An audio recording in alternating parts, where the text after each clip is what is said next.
السلام علیکم ورحمۃ اللہ وبرکاتہ۔ دوستو، ہمارا آج کا موضوع ہے کہ نئے سال کی آمد پر جشن منانا چاہیے یا نہیں۔ ہمارا اسلام اس سلسلے میں کیا کہتا ہے؟ تو چلیے دوستوں، ویڈیو شروع کرتے ہیں۔ حدیث شریف میں ہے کہ آپ صلی اللہ علیہ وسلم نے ارشاد فرمایا، من تشبہ بقوم فہو منہم، کہ جو جس قوم کی مشابہت اختیار کرے گا وہ انہی میں سے ہوگا۔ ملا علی قاری رحمۃ اللہ علیہ اس حدیث کے سلسلے میں فرماتے ہیں کہ جو صلحائے امت اور نیکوکاروں کی مشابہت اختیار کرے گا تو انہی میں سے ہوگا۔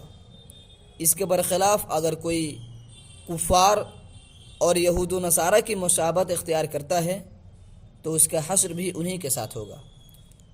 لہٰذا اب جو ہم یہ نئے سال کی آمد پر خوشیاں مناتے ہیں، اس میں غور کرنے سے پتہ چلتا ہے کہ یہ عیسائیوں کا طریقہ اور ان کا شعار ہے، جس کے سلسلے میں اللہ رب العزت نے فرمایا ہے، یا ایھا الذین آمنوا لا تتخذوا الیہود والنصارى اولیاء، کہ اے ایمان والوں، یہود و نصارہ کو دوست مت بناؤ، ان کے طریقوں کو اختیار مت کرو، ان کے طرز عمل کو مت اپناؤ۔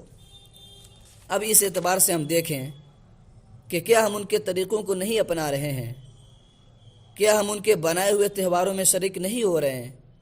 تو جب غور کرتے ہیں تو پتہ چلتا ہے کہ ہم بھی ان کے تہواروں میں انہی کی طرح شریک ہو کر جشن مناتے ہیں اور نیو ایئر کی آمد پر خوشیاں مناتے ہیں، جس کے اندر بے شمار برائیاں کرتے نظر آتے ہیں۔ 31 دسمبر کی رات ٹھیک 12 بجے پٹاخے شروع کر دیتے ہیں۔ اس رات بہت سے نوجوان پہلی بار شرابی، چرسی اور گجیری بن جاتے ہیں۔ اس رات کوئی ایسا گناہ نہیں جو روئے زمین پر نہیں کیا جاتا،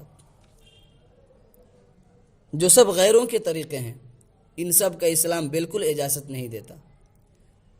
لہٰذا ہمیں ان تمام باتوں سے بالکل اجتناب کرنا چاہیے اور ہر ممکن بچنے کی کوشش کرنی چاہیے، اور ایک دوسرے کو وش کرنے سے بھی بچنا چاہیے، تاکہ ہم بھی ان میں شریک ہو کر آپ صلی اللہ علیہ وسلم کی وعید کا مستحق نہ بن جائے۔ اللہ تعالی ہم سبوں کو ان خرافات سے بچنے اور دین اسلام کی پیروی کرنے کی توفیق دے، آمین۔